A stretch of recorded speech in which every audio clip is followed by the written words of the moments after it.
이번 시간 훈련 목표입니다.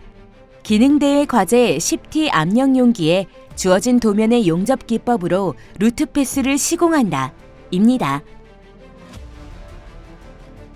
이번 시간 과제 개요입니다. 10mm 압력 용기에 루트 패스를 용접합니다. 과제 목적입니다. 주어진 용접 기법을 사용해서 압력 용기의 루트 패스 용접을 완성한다 입니다. 과제 목표입니다. 작업자는 압력 용기를 완전 용접할 수 있는 기량을 갖출 수 있다. 용접 시 언더컷, 오버랩 등 결함 발생을 최소화할 수 있다 입니다. 재료입니다. 압력 용기는 10mm 플레이트를 사용하며 길이 400, 폭 300, 높이 350mm 크기로 제작합니다. 용접봉은 용접 기법에 맞게 KH500LF, KC28, K71T, T50을 사용합니다.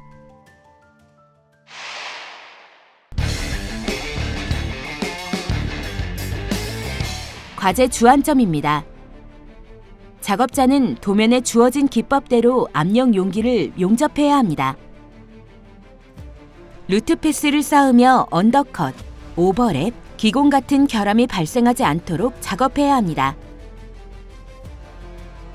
맞대기 용접, 모서리 용접을 할 때 개선면 끝단 모서리 부분이 녹지 않도록 비드를 쌓아주는 게 중요합니다. 필렛 용접을 할 때 루트 패스를 너무 과다하게 쌓으면 캡패스 작업이 어려워집니다. 루트 패스는 가득 쌓아주기보다는 가늘고 반듯하게 작업해주는 게 중요합니다.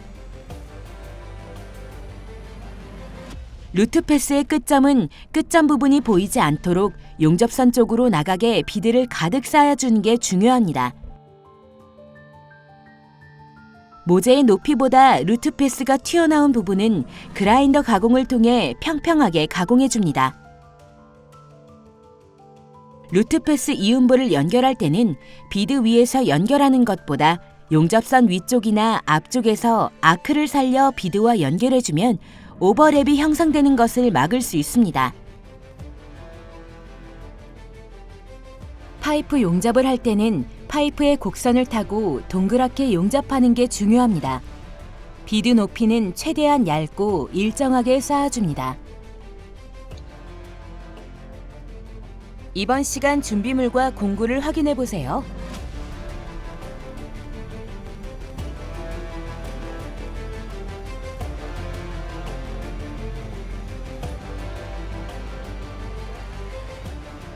주의사항입니다. 압력 용기 각 부분에서 도면과 다른 기법으로 용접할 경우 채점에서 제외되니 잘못된 기법을 사용하지 않도록 미리 기법을 표시해두면 실수 없이 작업에 들어갈 수 있습니다. 루트 패스 용접 시 용접 진행에 장애물이 되는 가접 부분은 그라인더로 갈아낸 후 작업하는 게 필요합니다. 루트 패스 시점 부분에서 용접을 시작할 때 비드를 어디까지 채워줘야 하는지 확인하고 좌우로 위빙하며 비드 라인을 만들어줘야 합니다. 모재보다 루트 패스의 비드가 높게 올라오면 캡패스 작업에 문제가 생길 수 있습니다. 모재의 개선면보다 2mm 정도 낮게 작업해주는 게 필요합니다. FCAW는 작업 속도가 빠르고 전기값도 세기 때문에 루트 패스를 얇게 쌓아야 캡패스를 쌓을 때 안정적으로 쌓을 수 있습니다. 압력 용기의 루트 패스는 수압을 견딜 수 있어야 합니다. 따라서 물이 새지 않을 정도로 단단히 채워주는 게 필요합니다. 루트 패스 용접 시 위빙을 할 때 절대 개선면 끝단을 건드려서는 안 됩니다. 개선면의 끝단은 표면 비드를 쌓기 위한 기준선이 되므로 모서리가 녹지 않도록 주의합니다. 스패터를 떼어낼 때는 해머질을 한 번만 하는 게 좋습니다. 여러 번 두드릴 경우 용기에 흠집이 생길 수 있으니 주의합니다.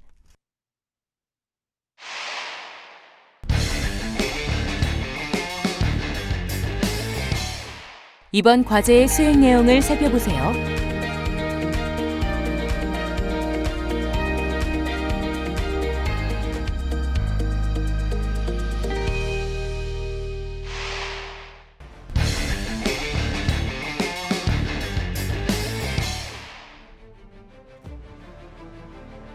루트패스 용접을 위한 준비 과정입니다.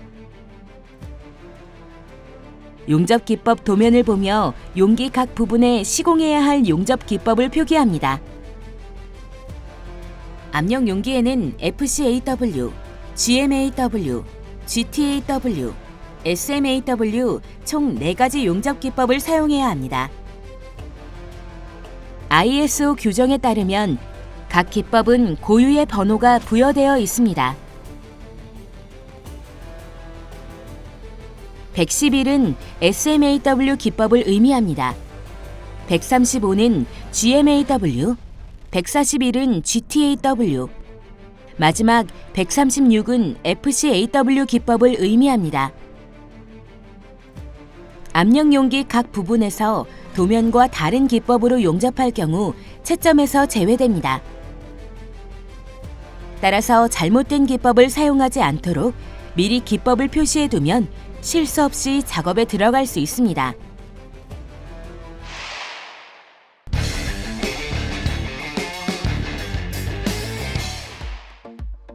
맞대기 부분 용접입니다. 루트패스를 쌓을 때는 용접 순서가 굉장히 중요합니다. 보통은 맞대기 용접을 먼저 하고 그 다음에 모서리 용접을 하고 제일 마지막에 필렛 용접을 시공하는 게 좋습니다. 맞대기 부분을 FCAW로 용접합니다. FCAW 루트패스는 후진법으로 용접합니다. FCAW 루트패스를 채울 때는 보통 한 번에 가득 피드를 쌓아줍니다. FCAW로 맞대기 용접을 할 때 용접 속도가 빠르기 때문에 장애물이 될 만한 가접부는 모두 그라인더로 갈아주는 게 좋습니다. FCAW로 속 비드를 쌓을 때는 처음 시점 부위가 중요합니다. 처음에 얼마만큼 비드를 채워야 될지를 기준을 세우고 시점부터 끝점까지 일정하게 비드를 쌓아주어야 합니다.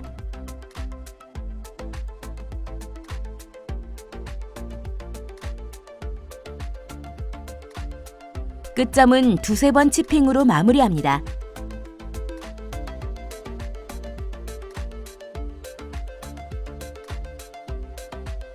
그라인더를 이용해 슬래그를 떼어내고 남아있는 이물질은 컵브러쉬로 청소합니다.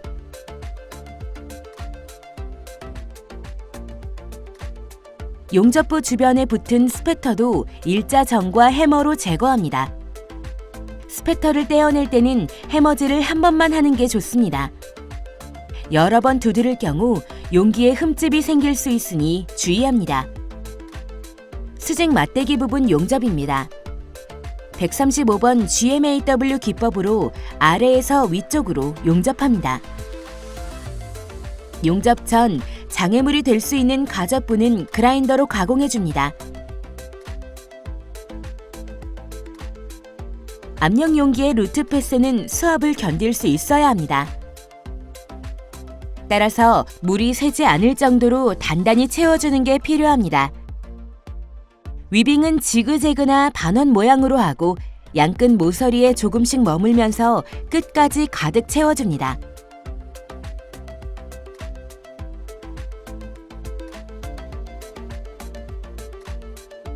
끝점은 모서리 부분까지 비드가 가득 쌓일 수 있도록 치핑으로 마무리합니다. 모재와 모재의 틈을 용접으로 메워준다고 생각하면 됩니다.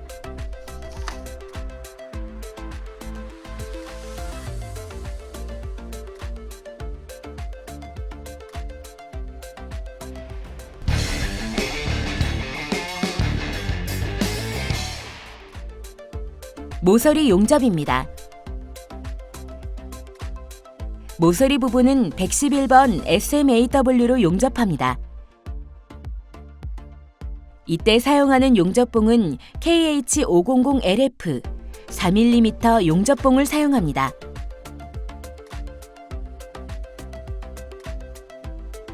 전기값은 135A 정도를 사용합니다.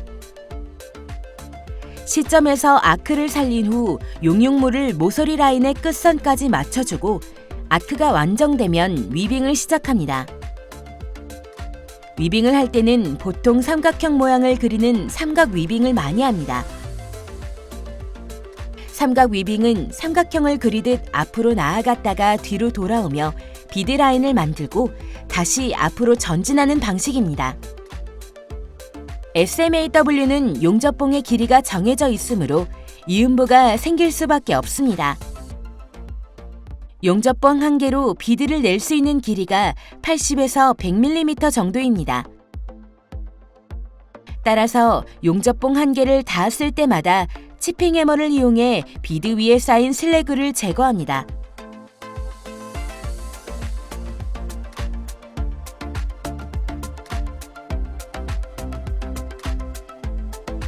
SMAW 용접 이음부를 연결할 때는 비드 앞에서 아크를 살린 후 아크가 안정되면 U자로 돌아 내려와 비드를 쌓아줍니다. 오버랩처럼 비드 높이가 볼록 튀어나온 부분을 없애주기 위한 방법입니다. 과제를 완성하기 위해선 각 단계마다 적절한 시간 분배가 필요합니다. 작업 시간을 줄이기 위해 그라인더 작업을 최소화하는 것이 좋습니다. 위빙을 할 때 절대 개선면 끝단을 건드려서는 안 됩니다.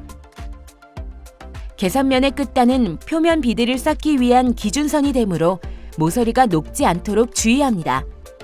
용접이 끝나면 비드 위에 쌓인 슬래그를 깨끗하게 제거합니다.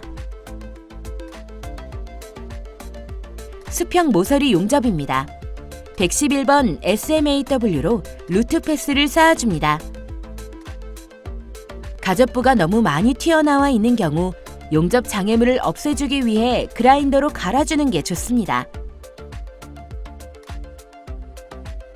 시점에서 아크를 살린 후 용융물을 모서리 라인의 끝선까지 맞춰주고 아크가 안정되면 위빙을 시작합니다. 위빙은 마찬가지로 삼각 위빙으로 전진하며 모서리 부분까지 비드를 채워줍니다.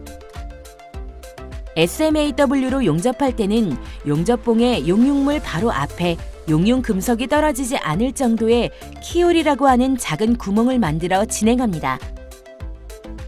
용접봉을 모서리 양쪽에 조금씩 머물면서 천천히 위빙해줍니다. 용접봉 한 개로 쌓을 수 있는 비드 길이가 끝나면 용접을 멈추고 비드 위에 쌓인 슬래그를 깨끗하게 제거합니다.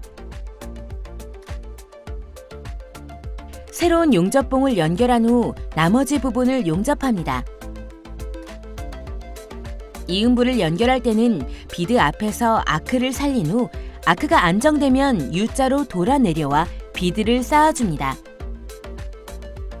용융물이 슬래그와 혼입되거나 결함이 발생하지 않도록 주의하며 위빙해줍니다.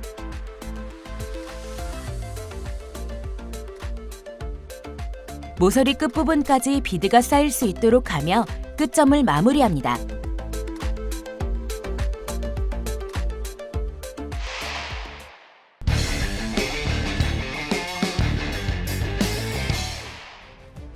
엣지 조인트 용접입니다.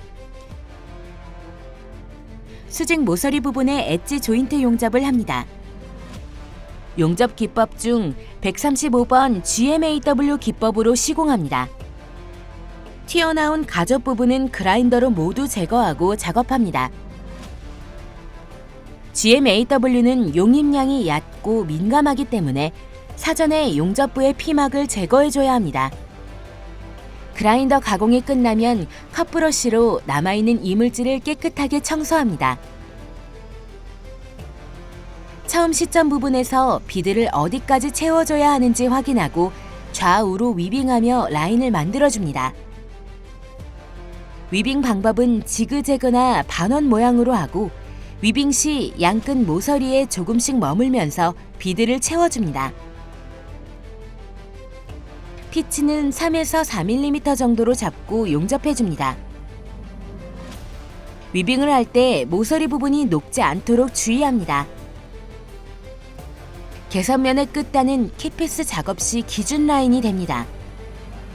따라서 양끝에 비드 라인을 살려두는 게 무엇보다 중요합니다. 압력 용기를 용접할 때 다양한 용접 기법을 사용하는 이유는 현장과 유사한 상황을 만들어주기 위함입니다. 비드 높이는 표면에서 약 1mm 정도 낮게 가득 쌓아줍니다. 끝점 부분도 비드를 가득 쌓아줍니다.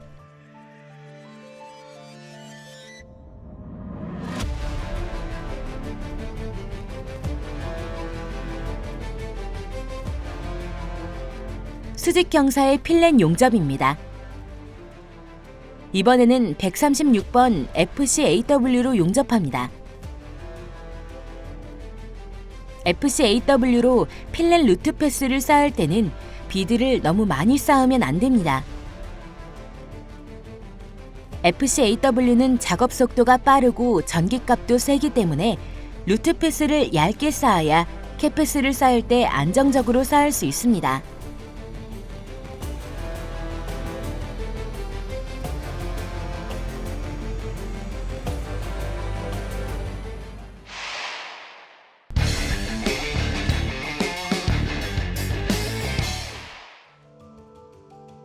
파이프 용접입니다. 4가지 용접 방법 중 111번 SMAW로 용접합니다. 용접 시점은 정면도를 기준으로 해서 3시나 9시 방향으로 시작해 6시나 12시 우측 방향으로 진행하면서 비드를 멈춰줍니다. 파이프 용접을 할 때에는 파이프의 곡선을 타고 동그랗게 용접하는 게 중요합니다. 비드 높이는 최대한 얇고 일정하게 쌓아줍니다. 141번 GTAW로 파이프의 덮개 부분을 용접합니다. 이 부분은 영광 용접입니다. 모서리의 양끝선이 녹지 않도록 주의해야 하며 아크 길이를 짧게 유지하면서 파이프의 곡선을 따라 비드를 쌓아줍니다. 용접봉의 각도는 용접선에 대하여 10에서 20도 정도로 유지하여 주면서 조금씩 아크가 발생되는 토치 쪽으로 앞으로 밀면서 비드를 내야 합니다. 위빙은 노즐을 홈에 대고 지그재그나 부채꼴 형태로 토치를 움직이면서 진행하면 됩니다.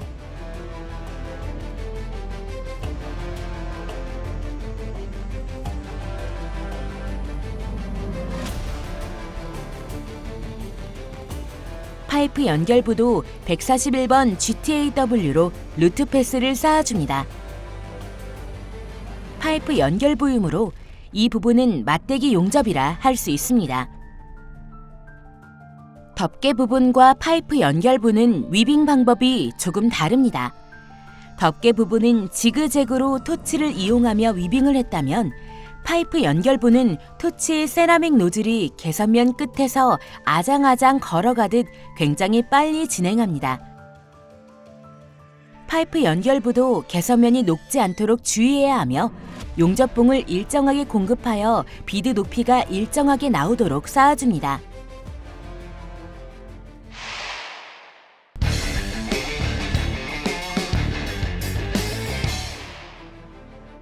용접 상태 확인입니다. 루트 패스 용접이 마무리되면 용접 상태를 점검합니다. 용기의 모서리에 용접이 되었는지 확인합니다. 모서리 라인이 녹아 없어져 버리면 캣패스 작업 시 기준선을 확인할 수 없어 작업이 어려워집니다. 용접 기법 도면과 비교하며 도면과 같은 용접 기법으로 작업이 진행됐는지 확인합니다. 도면과 다른 용접 기법을 사용한 경우에는 채점에서 제외됩니다.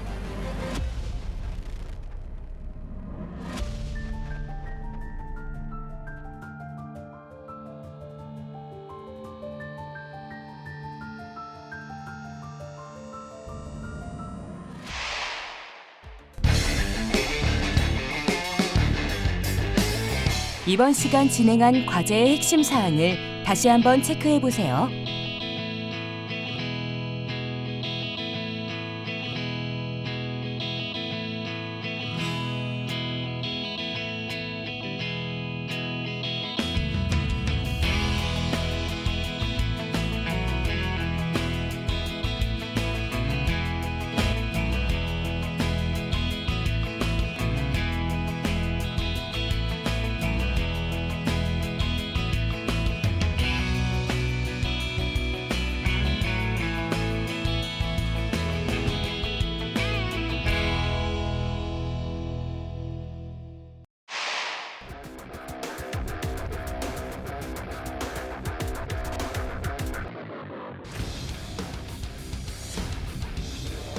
이번 시간 압력 용기의 루트패스 시공에 대해 알아보았습니다. 여러분 수고하셨습니다.